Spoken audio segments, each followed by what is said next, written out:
નમસ્કાર, હું સંતોષસિંહ રાઠોડ ઇલેક્શન રિફોર્મ્સની પ્રક્રિયાઓ સાથે જોડાયેલો છું.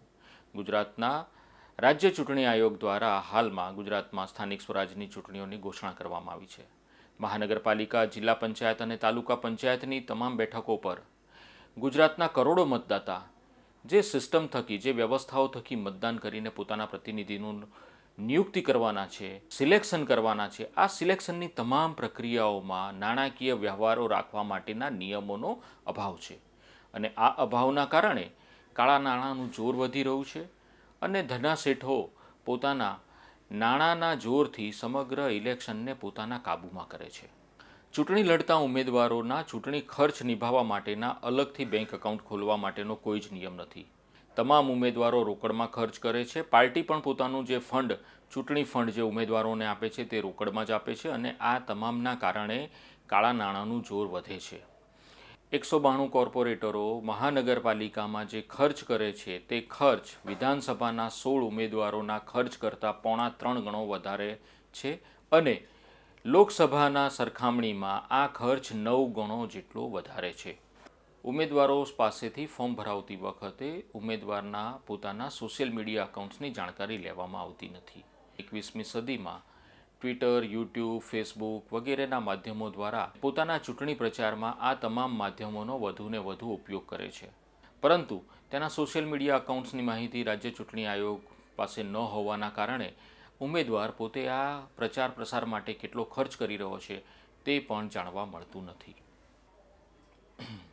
રાજકીય પક્ષો દ્વારા પોતાના ચૂંટણી ખર્ચના હિસાબો અને વાર્ષિક ઓડિટ થયેલા હિસાબો રાજ્ય ચૂંટણી આયોગમાં જમા કરાવવામાં આવતા નથી. 2011માં રાજ્ય ચૂંટણી આયોગે તમામ રાજકીય પક્ષો માટે પોતાના રજિસ્ટ્રેશન માટેનો એક કાયદો બનાવ્યો હતો. જે રાજકીય પક્ષ પોતાનું રજિસ્ટ્રેશન રાજ્ય ચૂંટણી આયોગમાં ન કરાવે તે સ્થાનિક સ્વરાજની ચૂંટણીઓમાં ભાગ ન લઈ શકે.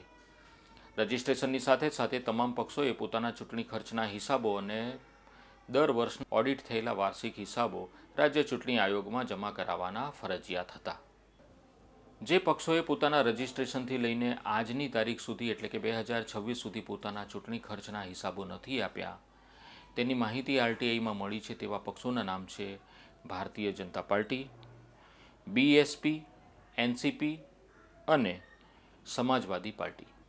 રાષ્ટ્રીય કક્ષાના જે પક્ષોએ પોતાના વાર્ષિક હિસાબો રાજ્ય ચૂંટણી આયોગમાં જમા નથી કરાવ્યા તેની આરટીઆઈમાંથી માહિતી જે મળી છે તે મુજબ ભારતીય જનતા પાર્ટીએ 2011-12થી લઈને 2023 સુધી ભારતીય જનતા પાર્ટીએ 2011-12થી લઈને 2023-24 સુધી, ગુજરાત પ્રદેશ કોંગ્રેસ પાર્ટીએ 2011-12થી લઈને 2016-17 અને 2023-24, બહુજન સમાજ પાર્ટીએ 2019-20થી લઈને 2023-24, એનસીપીએ 2011-12થી લઈને 2021-22, સમાજવાદી પાર્ટીએ 2020-21થી 2023-24, એઆઈએમઆઈએમ આ પાર્ટીએ 2022-23થી લઈને 2023-24 સુધીને પોતાના ચૂંટણી